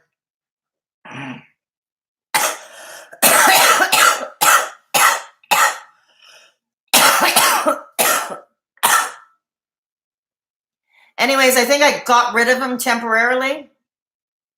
Oh, okay, you can see it? Yeah, okay. I was only able to get rid of them temporarily. I couldn't get rid of them like permanently. But I got rid of it, and I think I got rid of all the comments. Okay. All right. Thanks. Yeah, he was saying things like Heil Hitler and talking Hitler, member of the, let's just say he was a member of the Hitler fan club. I don't want that kind of shit on my channel. It doesn't reflect. Yeah, that's okay, Annie. It happens. It happens. Yeah. If you switch from top, I don't know if you're in top chat. If you're in top chat, switch to live chat. But yeah, it's like, yeah, thank you. Because this is not what this channel is about. What he was spewing does not reflect anything that happens here. I don't want this kind of racist shit on my channel. I do a lot of things that could get me in trouble potentially with YouTube, but I don't want freaking racism, this kind of shit, neo-Nazism on my channel. No, I don't. Thank you, Annie. I appreciate it. I think I was only able to get rid of him for 300 seconds temporarily. I was only able to put him in a timeout. I couldn't get rid of it. I was trying to figure out how to get rid of him for good, and I couldn't. It was lagged before in Nicole's channel too. Okay. Wow. Okay. No problem. So anyways, if he comes, Annie, if you see him back, just get rid of him, or if you see other similar crap like that, like I said, that is not what my channel is about. And nor do I want it, people reflecting that. I wouldn't even allow that in my comments section. Which reminds me, I've got to go into my dashboard at some point soon and start filtering blocked words and all words pertaining to that. Yeah. Pertaining to that. We got to do that. He can't. Yeah, I was trying to look for a way to ban crocodile tears, but I couldn't find a way to do it. I just couldn't find a way to do it. That's why I was only able to put him in a timeout for 300 seconds. Nicole knows how to do it, but I can hide him if he comes back. Okay, perfect. Yeah, that'll work. Either way, I'm not going to be on that much longer because, like I said, it's been a quiet night. Yeah,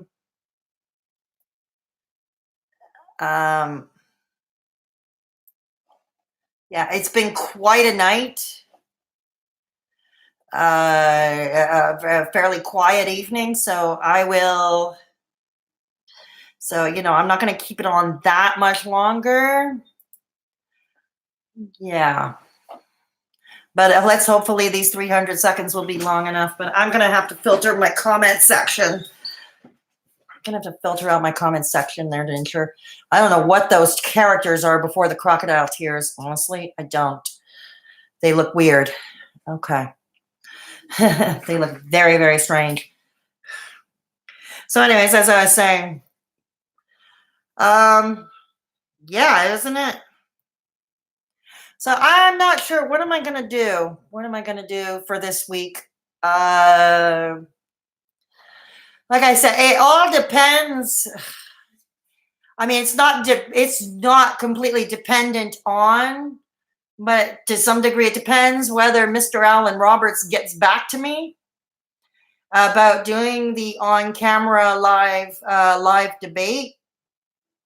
I will keep you posted. Like I said, there was somebody in my comment section from my last upload who said he would do his best to get it to ensure that to get it to him. So it's a wait and see, and I'll keep you all posted. My lockup. Yeah. Okay. I'm definitely planning to watch Fatopia. This commenter took the time and trouble to give me a link where I can watch it without having to subscribe to Amazon Prime. So I'm definitely going to give it a watch. Although I've seen the trailer, I've got to say it already, I'm not impressed. There's already one issue I have with it, and that's the fact that the narrator is a male. And I think the narrator of Fatopia should have been a woman. And I'm not going to give the entire explanation because that'll be a whole separate video. But I'm going to give you one reason right now. I'm going to leave you with this one reason why I think it should have been a woman is because statistically it has been proven on the job force, in the relationship arena, in practical life in general. Overweight women are way more stigmatized than overweight men. That's why. Women face the stigma a lot worse. They face more on the job discrimination than an overweight man would. And there are statistics to prove this. The other thing is societal beauty standards are far more stringent on women.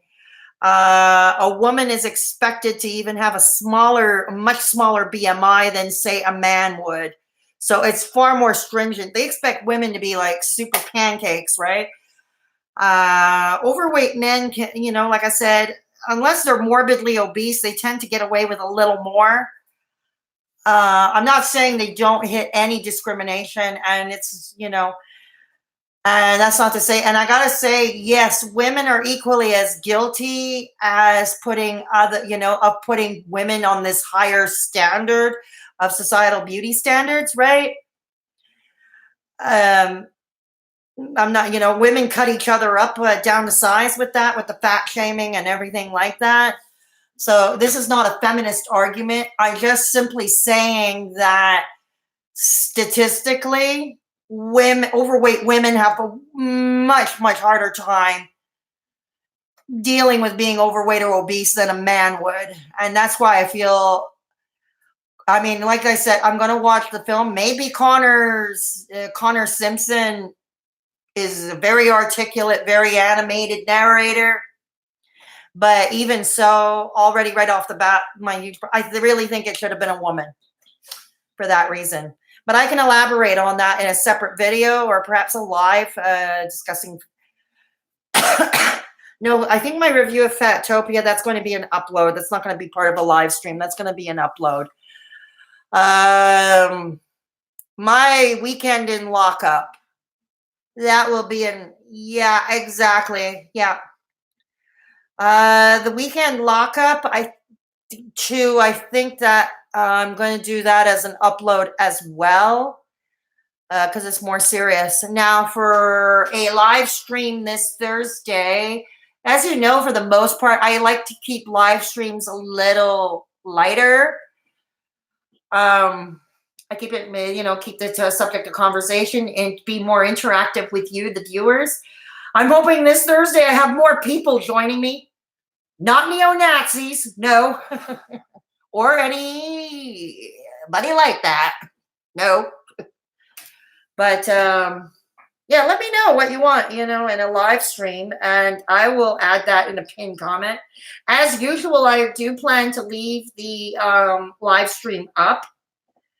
I do plan to leave the live stream up for anybody to watch it or anybody who's late in catching it. And I will leave in a pinned comment what you want to see for this Thursday's live stream. A petty page, yeah. We can, this Thursday's live, we can talk about Petty Page's finale. Yeah, we could. We could talk about drama channels. We can talk about drama channels, why we like them, why we don't like them. And we can talk specifically about Petty Page's finale, which she did a phenomenal job covering that, the conspiracy theory with what YouTube is doing and with the channel Spill and all that. She did a phenomenal job, I gotta say. Thank you, Annie. Yeah, she did, she did a phenomenal job.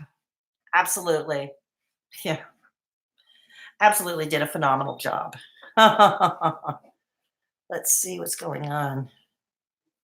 Just for 5 minutes, I would be happy. Yeah, we'll do that. Yeah, we can discuss that on Thursday's live. Absolutely, we can discuss that on Thursday's live.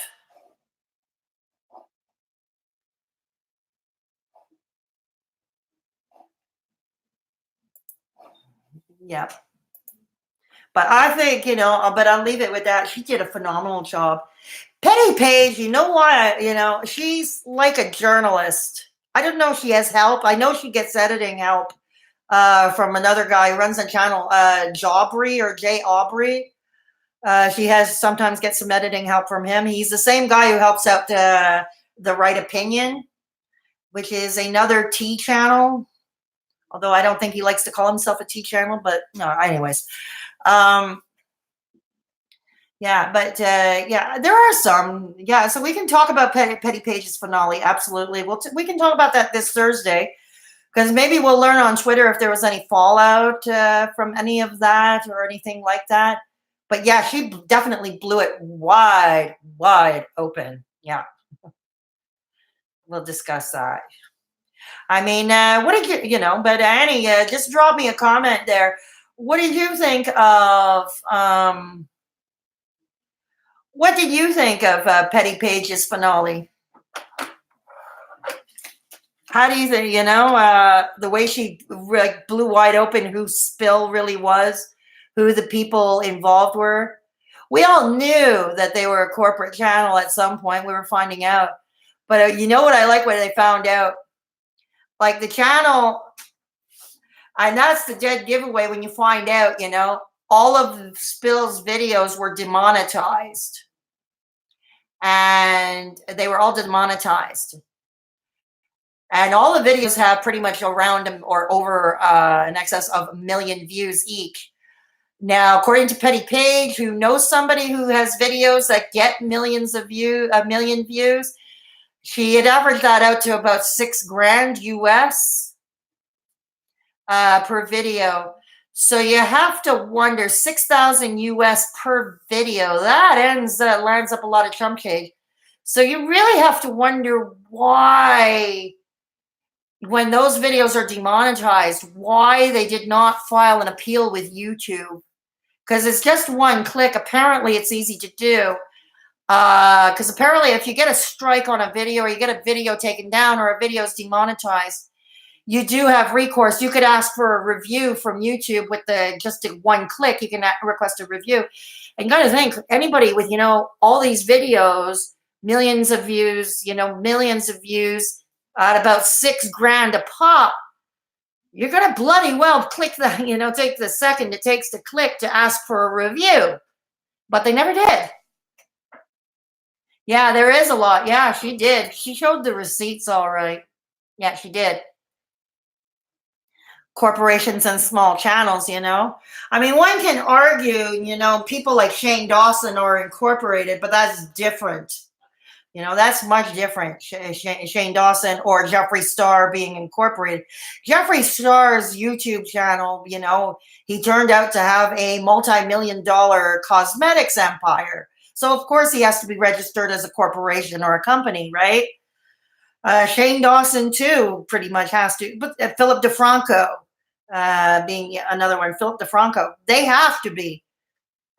But, yeah, the employees are interesting in their links to the corporation. I forget what it was called. It was a couple of letters. It was like an acronym,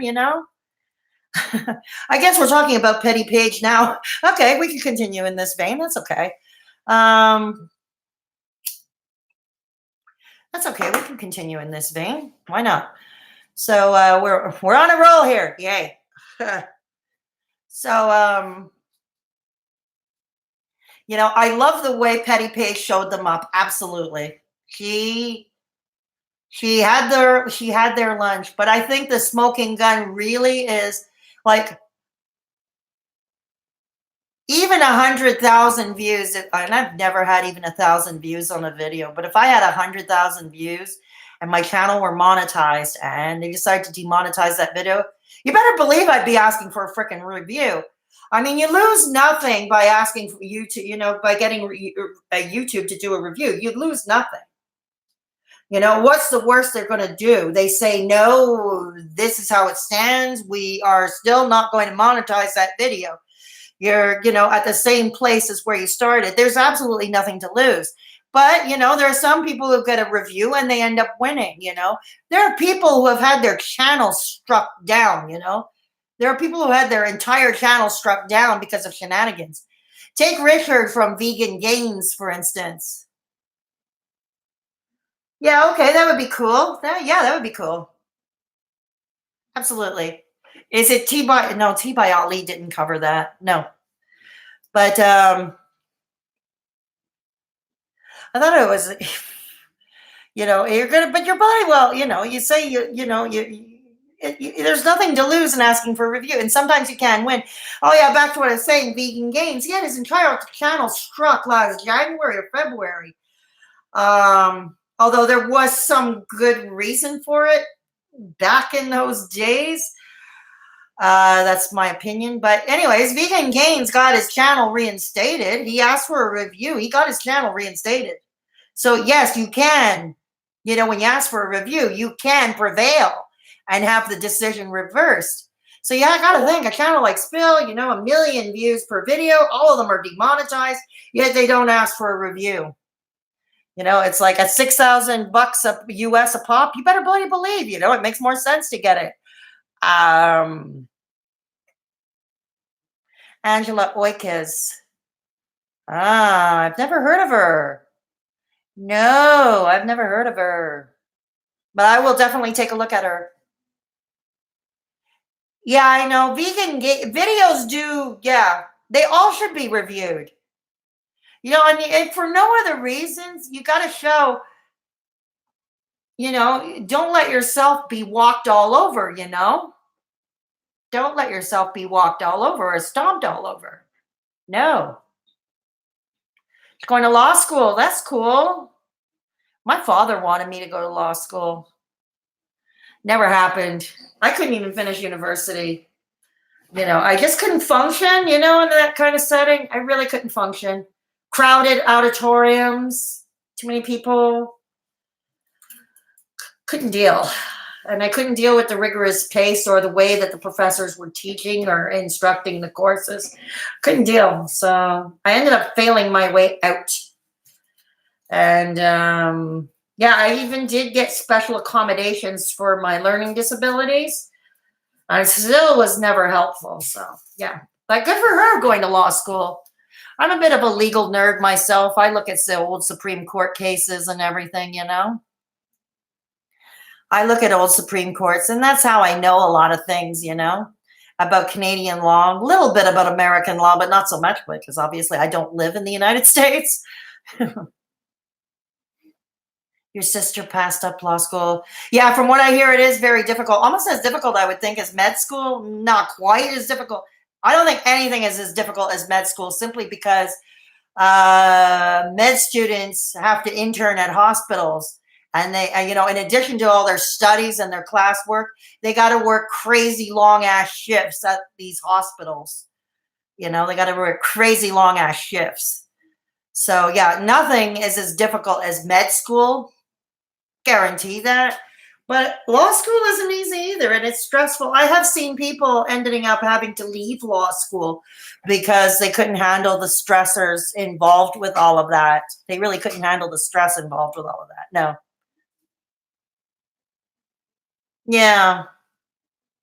She was an English major corporations in the US versus Canada. It's very different. Yeah, exactly. It is very different. Although not that much different anymore. Not that much different anymore.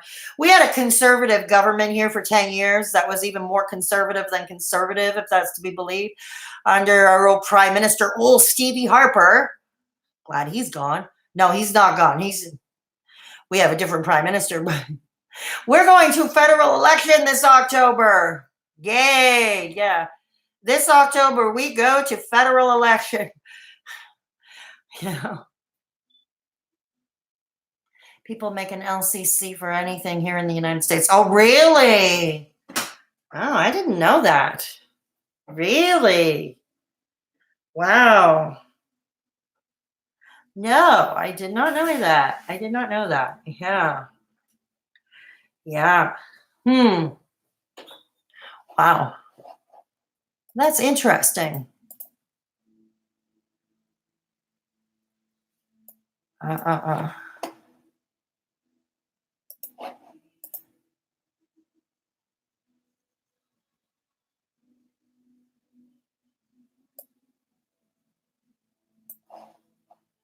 Okay.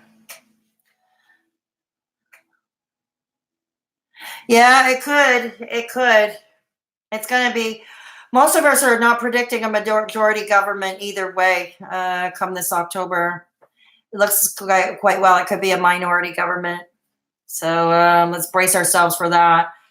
I do not want to see the Conservatives come back. The new leader of the Conservative Party, his strings are being very much pulled by Harper, our old Prime Minister, make no mistake. But he's also like, he even looks like Harper. You take a look at a picture of him and Harper. He looks like a younger Harper. He looks like he could be his son. He's definitely his freaking puppet. That's for sure. And I definitely don't want to see him elected. No, no, no. It's funny. I don't really discuss politics on this channel, but I'll mention that, you know, I do not want him. No. Annie, maybe you can help me. You're American. Maybe you can help me something, okay? I just got a notification on YouTube. It was a response to a comment I made. God, on I think it was Charlie Gold's channel or somebody's channel. Charlie Gold's channel, one of those stupid Amberlynn React channels. I know that people earning YouTube, it's on the books and you have to declare it and it's taxable income and it would be here. And we know that Amberlynn Reed probably makes some serious coin on YouTube. Somebody wrote a stupid comment. So this is where I'm going to ask you, Annie. Somebody wrote on a stupid comment that Amberlynn Reed gets food stamps. Wouldn't she be making too much? Don't you have to earn, don't you have to have under a certain amount of money for food stamps? Like be on welfare or be underemployed? So can you tell me that? I don't know, Annie, since you're American, you might know more about that for the food stamp program than I would, because we don't really have that here. The food stamp program like you have, we don't have that here.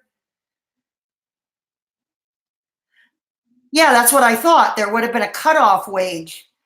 And YouTube money is declared, and apparently it has shown that she makes so much coin off YouTube, it would be impossible to not declare it. She's on the book, she pays taxes, she files a tax return. Yeah. No, she's not married to Becky. No. And she was never married to her other girlfriends either to Destiny or Crystal. No, she's not married. Eric and Ricky, they're roommates. They're married. Eric and Ricky are married. But I don't think they're on food stamps either because Ricky works. He has a job. Eric's YouTube channel is growing, but he ain't making I took a look at his social blade. He ain't making the coin that Amberlynn is making. Not so many YouTubers make the coin that Amberlynn is making. Let's put it that way. Yeah. Yeah, somebody said, in my notification, somebody responded to a comment saying, Amberlynn's getting food stamps. I was like, wait a minute, that doesn't sound right. Okay, I live in Canada. We don't have a food stamp program, but I figured there would have been a cutoff rate.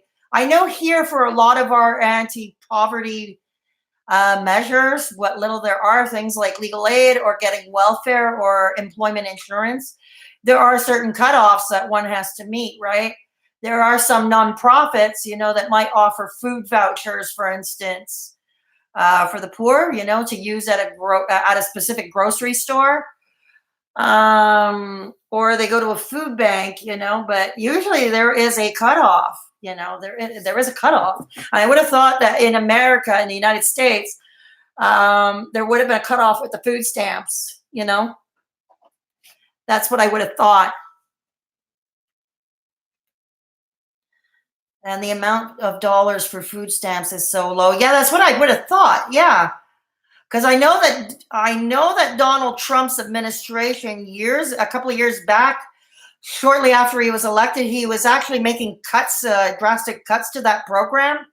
I know that they had cut the school, the kids' school lunch and breakfast programs, and they were cutting funding to Meals on Wheels. I know that's what the Trump administration did. Yes, for food stamps or a card, there definitely is a cutoff, depends on the number of kids. Yeah, that's what I thought. And Amberlynn doesn't have any kids. Yeah, that's what I thought. So why would somebody suggest that she's getting food stamps? Weird. Anyways, I'm probably going to ignore that comment because it's devolved into something so fucking stupid that I really can't deal right now. Yeah, exactly. They start all kinds of rumors, like from what I know, Amberlynn Reid, she doesn't help her cause. I'll admit that she does not help her cause. But I think she's a lot smarter than people give her credit for. And I don't think she deserves the cruelty. Like sometimes if you read that cesspool known as her comments section, there are comments that are so awful. I don't think she deserves that. Things like oh, I wish you were dead and stuff like that. And yes, there are literally even some that say she should do nothing but mukbangs. We want to see you binge on camera. And it's like, what the fuck is wrong with people? Seriously? What's wrong? Yeah, I do too. I have to learn to do it too, It's just, like I said, I know she hasn't helped her cause by any stretch of the imagination. Yeah, she's likely been less than honest on a lot of issues, but I don't think she deserves the hate that she gets. Honestly, no. No, exactly. Yes, if she's caught lying on something or some important issue, yeah, by all means, hold them to account. I'm all for holding people to account. But what I find counterproductive is comments like, oh, you're so fat, or one of your legs weighs 600 pounds, or you're so fat you should never leave, or I think Becky and Eric and Ricky should leave you and you should be left alone to rot because you don't, come on. Yeah, I would agree. Yeah, but yeah, now, no, exactly. But she's, yeah, I don't think she deserves, I don't think she deserves that. And like I said, I think it hit me last night, when one of those commenters told me my channel was boring and that's why it was small and it was not growing. Told me my channel was boring. Yeah, she is. Yeah, that's exactly what it is, I always ask this question because this gnaws at me. This really gnaws at me. They accuse her of exploiting her size or gaining weight on camera for bucks, for views, which equals bucks coin. But how is it that channels that are devoted specifically to reacting to Amberlynn Reid videos, they're monetized and they're making coin too and getting the views? What puts them on the moral high ground? Do you know what I mean? What puts them on the moral high ground? Thank you, Annie. I don't think they're boring. I'm sure there are videos, like I look at my earlier videos when I was still learning, and I think there are some videos I probably, in all honesty, I probably should have reshot. If there are any lessons that I shot, I probably should have reshot them. I was looking back at my old video called My Accidental Weight Loss. Okay, because I wanted to link it in the pinned comment under the Alan Reid response video. And I was looking at it, and it's like, oh my God, I must have been super tired that day. I must have been freaking super tired that day. Or maybe I was still a bit reserved in front of the camera, Maybe I was still, I was still reserved in front of the camera. That's what I think. But anyways, I think I've improved, I'm not a monotonic being and I move around and I do all kinds of things. My background could be better, but I am working on getting, they have a community of feeders and eaters, which is a fetish. Quite debilitating. But people can watch regular mukbang channels for the same reason. But everyone needs to practice for the camera. Yeah, exactly. I realize my backdrop could leave a lot to be desired, but which is why I put the hats a bit on the couch, But what I am planning to do, I'm trying to look for a way to do green screen. I got a backdrop kit, but the problem was that the fabric that made the screen is too short. It is definitely not wide enough. It's only 3 feet wide, and I definitely need a minimum of 5, if not 6 feet wide. And to be safe, I'd rather have 6, like go longer, 6 feet. And that way I can do green screen so nobody would see this background, and I can put, a nice colored background, a nice background, do a green screen effect. And I think that might improve things. And I think it might light up, my face better, Yeah. Yeah, it takes work. Yeah, I think so too. I agree. It's just I find that a lot of people do, for whatever. I have had some criticism about this scenery, the backdrop, my living room. I have had some critique about it. So I will work on trying to, learn how to do green screen, but I need the fabric that fits my rack. That is a minimum of over 6 feet. You know what I mean? No, I need a 6 foot one because all 6 foot. I did try to put 2-3 feet sheets, and I couldn't do the green screen effect when I was in the editing mode. I couldn't do green screen effect. It just it didn't work out well at all. So I have to get one piece of fabric that is at least 6 feet wide that looks nice and smooth. So that way, when I do in the editing process do a green screen, it would look a lot better. It would look like a completely different backdrop. So yeah, I am trying to work on that right now. The problem is these days I am so broke. I am so broke these days because I'm trying to catch up on debts. I ended up with a provincial tax bill I never anticipated. I've got a freaking ambulance bill. Yes, I did hear from the dollar store head office, the Dollarama. They will pay my ambulance bill, but the problem is I have to pay it first out of pocket. So I'm bracing myself for that, and that's probably going to come at the end of the month. So I have to brace myself for that. No, I know. I know they don't have, I know they don't. I know they don't. They also have nicer looking rooms than I do.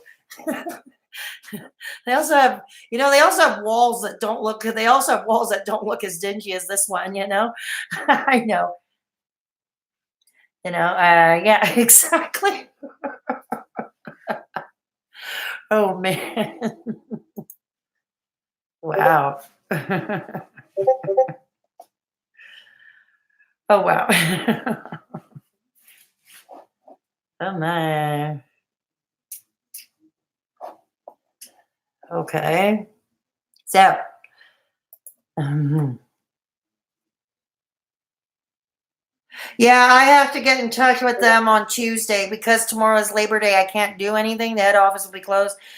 That's the thing I didn't think about. I don't know why. I'm slipping in my old age. But someone suggested to me and reminded me that I have to get in touch with head office, the Dollarama head office, to get in writing that they will reimburse my ambulance bill. Yeah, no, absolutely correct, because I do want my ambulance bill compensated. Ambulance rides ain't cheap here, and they're not covered. Ambulance rides are not covered under our provincial healthcare program. Our provincial health insurance program. Yeah, ambulance rides are not included in any province. That has to be paid for. Yeah. So yeah, that's a good thing. I have to get that done on Tuesday. Yeah, they're expensive here too. For the most part, it works by kilometer, I think. It's paid by kilometer, among other things. Among other things, it's yeah, based on kilometer, paid by kilometer. Yeah. Oh yeah, they're expensive as fuck. Yeah. They are expensive as fuck. Definitely. Huh. Wow.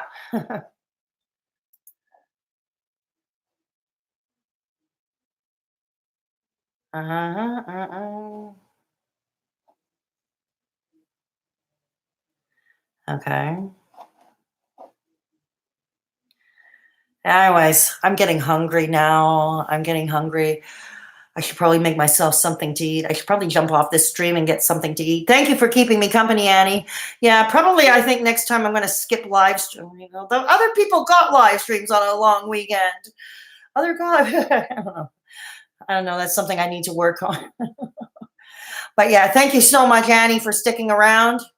For the most part. And anybody else who is around, thank you so much for stopping by. I'm going to cut this stream short. Oh, really, huh? Okay, because Driven Industries, Eric over at Driven had about 15 in his earlier this evening. He had about 15 people. Yeah. So I'm going to jump off this stream because I'm really getting hungry.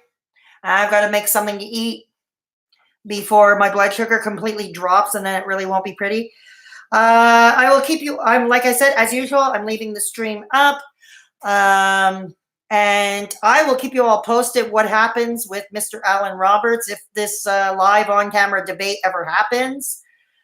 I'll keep you all posted, most definitely. I'm going to be watching Fatopia, and I will give a review, but I will upload that this week. And I will be asking in a pinned comment below this stream for people to give me suggestions on what they would like to talk about for this Thursday stream. Okay? So anyways, thank you for stopping by. Thank you so much, Annie, once again, for being such a fabulous mod. Thank you, Supernova, who was here, but she wasn't feeling well. So get some rest, Supernova. And Judge Squirrel and Nicole over at Real Talk Recovery, thank you so much. So I will catch you all in the next one. Take care of yourselves and each other. Have a great evening. Straight Talk and Fedora Chick over and out. Okay.